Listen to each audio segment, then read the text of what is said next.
おしどり。小泉八雲作。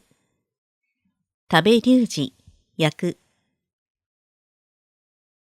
陸奥の国、田村の里の住人、孫城という高使いであり、かつ漁師である男がいた。ある日、漁に出たが、鳥を得ないで虚しく帰った。その途中、赤沼というところで、オシドリが一つ貝泳いでいるのを見た。オシドリを殺すのは感心しないが、飢えていたので、孫城はその一つ貝をめがけて矢を放った。矢は雄鳥を貫いた。面鳥は向こうの岸の葦の中に逃げて見えなくなった。孫城は鳥の屍を家に持ち帰ってそれを料理した。その晩、孫城はものすごい夢を見た。美しい女が部屋に入ってきて、枕元に立って泣き出すような夢であった。あまり激しく泣くので聞いていると、胸が裂けるようであった。女は叫んだ。なぜ夫を殺しました？殺されるようなどんな罪を犯しましたか？赤沼で私どもは楽しく暮らしていたのです。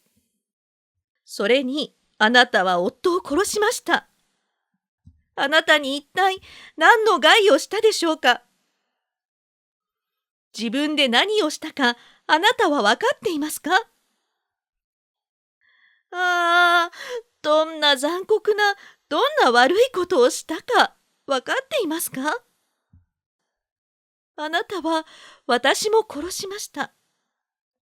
夫がいないで私は生きている気はない。私はただこのことを言いに来ました。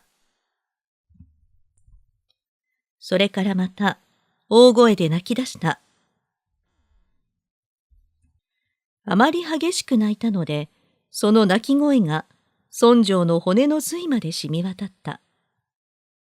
それから次の歌を泣き泣き読んだ。日暮るれば誘いし者を赤沼のマコモ隠れの一人寝ぞき。この歌の文句を吐き出した後で、彼女は叫んだ。あなたは知らない。何をしたかわかるわけはない。しかし明日、赤沼へ行けばわかります。わかります。そう言ってまた、悲しそうに泣いて帰った。朝、目が覚めたとき、この夢が心にはっきり残っていたので、孫城は甚だ困った。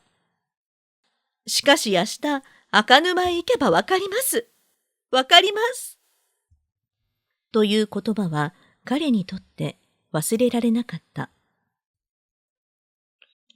そこで彼は、その夢は夢以上のものであるかどうかを確かめるために、直ちにそこへ行こうと決心した。そこで彼は赤沼へ行った。岸に着いたとき、見ると面鳥が一人で泳いでいた。同時にその鳥が孫城を認めた。しかし逃げようとしないで不思議な風に脇目も振らずに孫城を見つめながらまっすぐにその方に向かって泳いできた。それからくちばしで不意に自分の体を突き破って孫城の目の前で死んだ。孫城は頭を反ってそうとなった。